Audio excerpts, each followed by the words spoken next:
pure souche sur vous.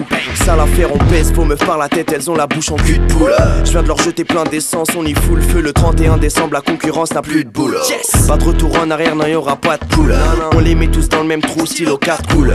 Les gosses sont chum, il me faut une fille comme Shine. Punchline, main au cul, touchdown. Si je suis pas millionnaire à 25 ans, je considère que j'ai raté ma vie. Je sais que je rêve pendant que la jeunesse éclate les narines. La soi-disant relève, désolé, ce sera pas cette année. La suite, vous allez voir, une minute va vous lataner. Les gens, ils nous font des retours tous les jours encore. Il y en a qui commencent à vraiment à comprendre le truc et tout. Et ça fait plaisir parce que... Sur le EP, vous avez pas forcément vous avez pas pu vous exprimer comme sur l'album, quoi. Là, comme il y a plus de sons, il y a plus de trucs tentés et tout ça. Ouais, exactement. Sur 8 titres, c'est super dur d'exprimer ce que tu veux. T'es obligé de te restreindre. Et vu que nous, on voulait explorer plein de domaines différents, les EP, ils étaient un peu peut-être décousus. Alors que sur l'album, on a réussi à rassembler tout ça, à faire un truc plus... En même temps, c'était un choix, tu vois, le EP, c'était pour se tester sur différents trucs. Et arriver avec un premier album vraiment bien taffé et qu'on assume, donc voilà. C'était un format qui nous plaisait aussi. Puis le premier EP, les gens ils pensent que... Enfin, quand on a commencé à rapper, le premier EP on a fait énormément de choses, mais par exemple sur le premier EP, Sneeze ça faisait 3 ans qu'il rappait, moi ça faisait 4 ans. Genre, ça faisait pas longtemps que... Enfin, on pouvait pas arriver avec un album direct, on était vraiment pas prêts du tout. Donc là vous étiez plus expérimenté à tous les niveaux, quoi. Ouais, bon, maintenant on sait comment faire un disque, on s'applique beaucoup plus sur le mix, sur tout ce qui est autour. Et voilà, donc maintenant on pense qu'on arrive à maturité et qu'on peut se défendre sur un bon format. Parlons peu mais parlons fric. Glisse la monnaie, achète mon que l'on se capte en Suisse. Parce qu'on rêve tous de se faire la belle avec la fraîche à gauche. Fini les petites combines, ma dream team en business, ta moche. On gère les urgences pure, MC attitude dangereuse. Tu sais, il se dit que ma team tue dans ce jeu. Et en écoutant vos 3 projets, on remarque qu'il y a une notion d'indépendance qui revient. Mais à côté de ces notions d'indépendance, il y a toujours la volonté de quand même vivre de votre musique sans faire de concessions musicales. Donc même si vous êtes indépendant, indépendant, ça veut pas dire rester pauvre. Ouais, exactement, c'est ça. Parce qu'en France, on a un peu l'impression que les indépendants, ils devraient pas gagner. Non, indépendant, c'est garder ton authenticité, tu vois. Ne pas se laisser avoir par le formatage que les radios ou les télés elles te proposent. Et voilà, c'est ce qu'on pense réussir à faire. Quand tu produis tes disques, en fait, nous on produit nos disques, c'est nos thunes qui payent les studios, c'est nos thunes qui payent le matériel, le mix, les trucs. C'est-à-dire qu'il n'y a personne qui va nous dire mets ça dedans pour que ça avance sur tel truc. Bah non, cousin, c'est pas ton argent, tu fais ta gueule. Et surtout, au final, toutes ces histoires d'indépendance, les gens, dès qu'ils viennent te voir, et la première chose qu'ils disent, c'est qu'il faut soutenir, c'est indépendant. Mais ton premier argument, c'est indépendant, ton premier argument, c'est même pas ma musique elle est bonne, tu vois. Ouais, c'est la qualité ou pas, on s'en fiche que tu sois indé ou major, tant que tu fais de la bonne musique, c'est bien. Un indé, son but c'est de faire de l'argent quand même. Sinon il ferait de la musique pour le plaisir et il sur internet, il n'enregistre pas sinon. Mais ce qu'il faut dire c'est que si tu vends des disques en indé, tu gagnes beaucoup plus d'oseille que quand tu es un artiste en major. Ouais, voilà. Donc les indés qui s'en sortent bien, c'est bien pour eux. Et nous on sait ce que c'est d'avoir des distribs indés et de galérer. On sait que c'est chaud. C'est chaud. Aujourd'hui on a une situation qui est mortelle. Parce qu'on peut autant bénéficier d'une grande distribution, autant rester 100% indé dans notre démarche. Mais on a beaucoup de respect pour les gens qui charbonnent pour que leur disque soit bien en bac et tout, ça c'est clair. Voilà, c'est-à-dire que Polyder, ils n'ont aucun avis à donner sur la direction artistique de vos projets. Il n'y a pas de DA qui s'occupe de nous, il n'y a pas de DA en studio. Voilà, on vient le définir en fait. Voilà, c'est la distrib et la promo quoi. Voilà, c'est ça. Ouais, on fait nos clips, ils ont aucun regard sur les clips, juste ils acceptent et sur ils les pochettes quoi. Ouais, ils font tourner le truc. Et c'est le truc rêvé pour tout artiste, ouais. Parce que vous, votre objectif c'est vivre de votre musique quoi. Mais ça y est, c'est atteint, parce que ça, la musique maintenant, depuis la première tournée, à peu près, tu vois, on a envie. Parce qu'on fait énormément de concerts, on est un des groupes de rap, peut-être le groupe de rap qui fait plus de concerts en France. Ouais, vous tournez beaucoup, ouais. Donc on a de la chance, on peut en vivre. Après, c'est pas forcément l'objectif en soi. Tu vois, le truc c'est de faire des bons disques. Après, on réinvestit quasiment tout dans ce qu'on fait aussi. Du coup, pour vraiment s'améliorer et atteindre des choses qui n'ont jamais été faites encore dans le rap français, c'est ce qu'on essaye de faire. Et ça demande encore plus d'argent qu'avant. C'est ça aussi le truc. Donc ça veut dire quoi, même si vous faites des bénéfices, vous réinvestissez derrière parce que vous savez que personne... par exemple, là on a construit, exactement, déjà les clips, c'est un investissement de ouf. Tu vois, je sais pas si t'as vu nos clips récents qu'on a sortis, tu vois, ils sont quand même assez léchés. Rien de neuf, je préfère toujours les amis, yo. Des compères, ces animaux me font plaire. Je respire sur mes frérots, soufflant, reste dire sur des pédos souvent. Ça demande pas mal de thunes. On a construit un studio, ça aussi ça demande beaucoup d'oseille, mais on se dit voilà, c'est un investissement pour le futur quoi. Comme ça, vous préférez compter sur personne quoi. C'est ça, de toute façon personne ne mettra de thunes sur nous vu qu'on a choisi cette manière de procéder, donc au final c'est nous-mêmes on mettra notre propre argent. On défend nos petits intérêts et ouais, voilà. Puis en général, on fait croquer les gens autour de nous aussi comme on peut, on essaie de faire monter tous ces gens qui sont autour de nous. Qui gravitent autour de vous, l'entourage, les schools, ça. C'est ça. Puis quand tu dois de l'argent à personne, tu marches mieux dans la vie. Ouais, c'est mieux, t'es tranquille. On arrive en silence, c'est égorge avec du fil dentaire. Oh, j'aime le rap, mais je n'aime pas le rap game. Donc je m'évade avec le H bien caché dans mes Charles Barclay. Flip comme un acrobate, salto arabesque. Les M6 sont rigolos comme prendre des râteaux à la pelle. En fait, ils ne sont pas marrants. Ils ne veulent pas être dépassés par un noir qui bigle et qui marche les bras ballants. Mais on n'a pas invité que ce soit des rappeurs ou autre. Parce qu'on a un peu, vous, on a un peu l'impression que vous fonctionnez un peu en autarcie en fait, un peu en marge du rap français, vous voulez pas vous mélanger. Non, en fait, c'est pas qu'on veut pas se mélanger, parce que les gens, on les croise tout le temps. Que ce soit dans les concerts, en radio, tu vois, on est quand même dans, tu vois, regarde, on est sur un site de rap, on voit les gens. Après, on arrive avec des artistes différents, une musique qui est faite différemment. On a volontairement, par exemple, on coproduit la tournée avec un tourneur, on voulait pas un tourneur de rap, tu vois, pour aller dans des endroits différents qui sont pas forcément explorés. Polydor, c'est pas des gens qui distribuent du rap. Déjà, ça. Tout un tas de trucs comme ça, c'est des réflexes qu'on a eu depuis le début. Mais justement, pourquoi ces réflexes-là? Parce que vous êtes quand même parce qu'on les connaît, les gens du rap. Tu vois ce qu'on fait, voilà, c'est ça. Vous placez en marge. Et ce qu'on fait, c'est déjà du rap. Donc pourquoi rester dans le truc, tu vois? Les gens qui kiffent le rap, ils vont entendre notre musique, ils vont l'écouter. Après, autant aller dans des... Vous avez une certaine méfiance envers le milieu? Non, c'est pas ça. Nous, ce qu'on aime pas, c'est le cloisonnement, en fait. Tu vois, si tu peux jouer ou passer à la télé des trucs qui habituellement passent pas de rap, c'est comme si tu ouvrais une porte pour tout le monde, quoi. C'est un genre d'infiltration dans pas mal de... que ce soit les médias ou des concerts où il y a du rock, etc. Les gens, ils se disent « Ah ouais, c'est ça le rap, c'est bien, en fait. » En fait, au niveau du business, vous voulez pas être limité dans les plans, etc. Pas du tout, ce serait horrible. Mais tu vois, par exemple, en tant que 1995... on n'a pas collaboré avec d'autres rappeurs français parce que c'était une volonté aussi, c'est notre premier album, on veut en être fier, on veut pas compter sur la réputation des gens pour vendre des disques ou s'acheter une crédibilité, tu vois. On est sincère et spontané dans notre démarche, mais autour, chacun d'entre nous, on fait un nombre incalculable de feats. Le rap français, on le connaît, on le côtoie, on fait des sons avec tout le temps. À l'Olympia, on a invité Rimka, il est venu faire Tonton du Bled, c'est quelqu'un qu'on aime beaucoup.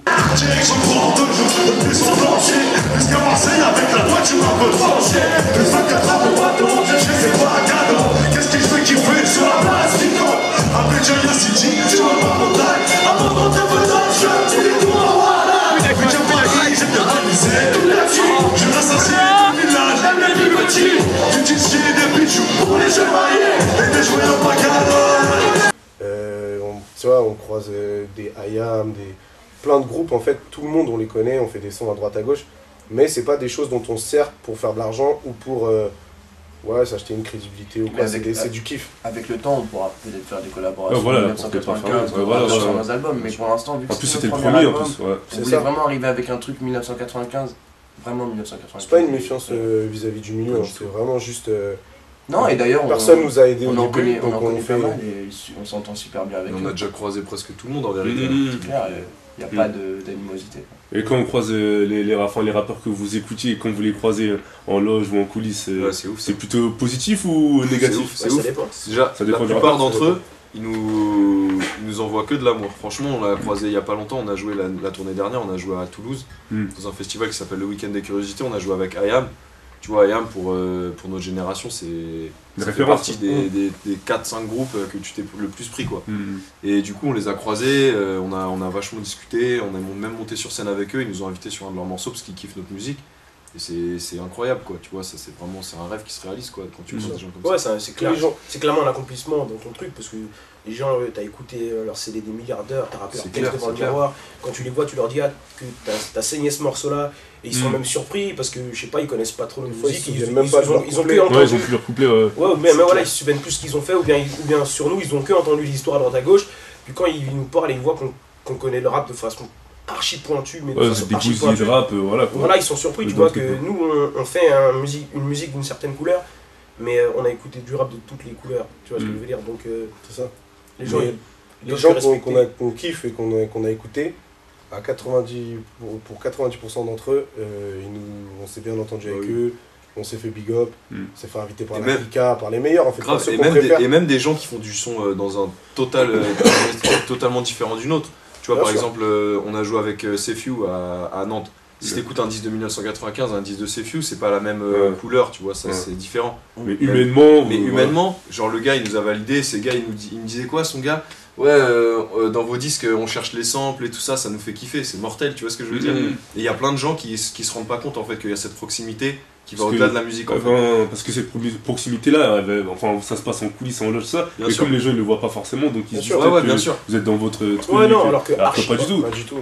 Ouais, si tu regardes vraiment le nombre de featuring qu'on a fait, c'est un truc de ouf. C'est pas du 1995, mais c'est les solos, tout ça qui vont. Ouais, ça reste ouf. Mais tu vois, comme on dit, ce qui était important, toi tu parles de l'album en fait, parce que c'est vraiment que sur cet album c'était un choix de pas faire de featuring. On s'est dit voilà. Plutôt que de influencer les gens, tu vois, les orienter vers ce que devrait être notre musique, on veut qu'ils se fassent leur propre idée en tenant compte de ce qu'on a fait quoi comme son. Je reste splendide, même dans l'ivresse, je reste dandy. Ex-bandit, tandis que je pêche, brandis le texte, qu'est-ce t'en dis? Reste tranquille, je pèse en finesse, baisse en vitesse. Tant pis, je reste en ville, envie de fesses. Mais pas de geste gentil, laisse geste en pinec. Faut me baquer si j'arrête, je fume pas, mais pour draguer, j'ai mon paquet de cigarettes. Et je vous emmerde tous, fume un joint d'air de douce. J'aime baiser quand la MPC joue un air de anarchiste, pas démocrate, gardez mon crâne, gardez mon crâne et des mon crâne, gardez votre crack, mec le Fennec balance démocrate. Plan de tarine, je suis un player, prends le pari. Concurrence, la RATP, j'ai les meilleurs plans de Paris. Étant donné que vous êtes des kickers, vous rappez de ça, vous êtes technique de ça, est-ce que vous considérez dans le rap game le groupe ou les solos, ou peut-être vous avez quoi le rap game? Le rap game, c'est être le meilleur rappeur. Bah bien sûr. Oui, bah oui. Vous rappez pour pas écraser les autres, mais être le meilleur. Je pense que tous les rappeurs, le premier jour où tu fais du rap, t'es dans le rap. Si c'est ça, alors le rap game, c'est dans le rap game. Parce qu'après, tu vas avoir des rappeurs, ils rappent pour dénoncer des choses, pour ils rappent un peu social, ils vont dire non, moi je suis pas dans le rap game, c'est pour les petits frères et les petites sœurs. Vous prenez le message en fait. Tu vois. En fait, tu sais, rap game, ça veut, enfin, on sait pas vraiment ce que ça veut dire. Même tout le monde qui emploie ce mot ne sait pas trop où ça va et tout. Mais si ça veut dire être le meilleur, même si je pense que c'est notre cas pour tous. Mais je pense pas que ça veut dire ça en fait. Pour moi, le rap game, c'est le showbiz. C'est le showbiz du rap français en fait. C'est les gens qui se connaissent depuis longtemps, qui vendent beaucoup de disques et qui, pour la plupart, s'aiment pas entre eux, tu vois. Si c'est ça le rap game, nous on n'est pas chaud. Moi je trouve. Bon, en fait, toi, comme t'es dans le truc, tu vois une définition businessment parlant, tu vois. Non, pas forcément même humainement parlant, tu sais. Quand tu commences à avoir un peu de succès, t'as des intérêts à défendre, t'as forcément des gens qui t'aiment pas, des gens qui t'aiment bien, t'as des alliances qui se créent. Si c'est ça, nous on est hors ça. Tu vois, on est entre nous, on est avec nos sauces, on donne de l'amour à tout le monde, on s'entend bien avec ceux qu'on kiffe. Et on veut être les meilleurs dans notre discipline, bien sûr. Mais je pense que tu vois qu'il y a des rappeurs qui rappent, comme tu dis, socialement, enfin de manière sociale, etc. Mais ils veulent être les meilleurs dans ce qu'ils font. Mais ils vont pas forcément le dire ou autre chose que ils vont pas. Si le game c'est un game de compétition artistique, en fait, là on est dedans à fond, tu vois. Parce que ça dépend. Parce que je pense que si tu vas demander au public c'est quoi le rap game, ils vont avoir une définition assez lointaine. Le meilleur, tout ça, artistique. Mais quand on est dedans, c'est sûr que. Après... Parce que le public, il a tellement de. Enfin, maintenant, avec la période des clashs, il voit à peu près qui s'aime pas, les camps. Mais à la base, le public, il est loin de. Lui, il traîne avec lui. Nous-mêmes, on savait pas. Les coups bas, tu vois. On est loin de tout ça. Ouais, en fait, on est même pas dans le rap game, on est dans la musique tout court, tu sais. Le rap game, c'est. En fait, le rap game, ça existe pas, c'est les gens qui pensent que ça existe. Mais nous, on est dans la musique au-delà du rap game. Si le game, c'est. On est dans la musique tout court. Donc en fait, il y a certains rappeurs qui disent rap game, qui le répètent à chaque fois, qui se disent numéro 1, c'est moi le meilleur, non. Donc à la fin, c'est devenu. Ouais, mais ça c'est un jeu, c'est leur univers, tu vois, chacun crée son univers en fait. Exactement, c'est leur univers. Il y a la réalité, il y a l'univers que tu crées, il y a ce qui est. Tu vois, nous dans le délire de compétition et d'être les meilleurs MC, ouais, on est dans ce délire. Mais c'est pas une question de vente ou de. Quoi que ce soit, tu vois. On a vraiment un esprit hip-hop en fait. On peut autant se faire mettre la pression par un mec qui met un clip gratuitement sur YouTube un jour et le truc il défonce que par un mec qui vend 100 000 disques, tu vois. Bien sûr. Tous les aspects du truc, tous les aspects, que ce soit ta rime ou ton nombre de disques, tout ce qui est autour de ta musique, on va regarder, mais il n'y a pas spécialement de game ou pas de game. Parce que sinon, ça veut dire que le jeune qui déboîte tout dans ses logiciels, que tout le monde connaît parce qu'il débite, qu'il est super marrant, qu'il est super chaud, il fait partie du rap game aussi alors. Tu vois, mais le rap game en fait c'est plus pour moi les gens qui se connaissent en fait, qui vois, qui se voient dans les mêmes soirées, dans les Toi, mêmes t'as plus une événements. définition de on va dire, c'est un petit milieu je sais pas, une centaine de personnes ou un peu moins, qui se côtoient, dans leur monde à eux, quoi. Bien sûr, et même pas une centaine de personnes, moins, en comptant leurs entourages. Mais en termes de rappeurs, le rap game, c'est 8 rappeurs maximum. Non. Au maximum, si. Ah, ça dépend après, il y en a qui... Après ça dépend des gens comme ils veulent les choses, s'ils font une Ligue 1, une Ligue 2, tu vois. C'est pas très défini. Mais la Ligue 1, la Ligue 1 est très très réduite et la Ligue 2 aussi. Non, c'est vrai. Par contre la CFA elle est bien bonne. La CFA c'est là où il y a le plus de gens. CFA 2 là. Mais c'est même pas CFA parce que CFA t'es payé. DHR. Mais moi je trouve que de plus en plus, depuis 2 ans, il commence à y avoir un peu un espèce de renouveau même sur le devant de la scène. En fait, c'est pas forcément les gens qui étaient sur le devant de la scène, moi qui me dérangeait, c'est ceux qui étaient éphémères, tu vois. Tu sais, pendant 1 an, t'as un mec, il est là, il est blasté tout le temps, après 1 an, après t'en as un autre. Et c'est pas des mecs qui sont dans le milieu hip-hop, ils sont arrivés du jour au lendemain. Ou... Nous, les gens aujourd'hui qui nous connaissent, qu'ils soient dans le rap ou pas, qui nous aiment ou qui nous aiment pas, ils peuvent que respecter parce qu'ils nous ont vus il y a 5 ans dans tel studio, je ne sais où, dans quel concert. Voilà, on n'a pas découvert le rap hier et on va pas s'arrêter demain, tu vois ce que je veux dire. T'as des gens, quoi qu'il arrive, ils vont critiquer, donc ils vont chercher un truc. Moi j'ai déjà entendu dans certains rappeurs de la nouvelle scène qui disaient ah eux ils réussissent, ils passent à la radio, ils passent partout parce que c'est des blancs. Ah ouais. Je te citerai pas les noms mais ils existent ces mecs là. C'est vrai. Donc c'est une espèce de jalousie alors qu'au final. Non mais tu vois les mecs qui sont jaloux, ils ont besoin d'un. Il faut qu'il y ait un truc pour critiquer. Tu vois, si on était une équipe de Sironois, bah ça aurait été autre chose. C'est les mêmes personnes qui auraient critiqué, mais juste ils auraient trouvé autre chose. Si concrètement Booba il fait une vidéo où il nous props, il nous big up, qu'est-ce que le commentaire d'un petit qu'on ne connaît pas en province ou dans Paname va nous toucher, enfin vraiment tu vois. Quand on est 5 dans la course, c'est plus dans le coffre. Utilisant son briquet comme une mini-lampe torche. En volant pas d'alcool. Laisse la vitre et ça va vite. Laisse-moi vivre. Quand on est 5 dans la course.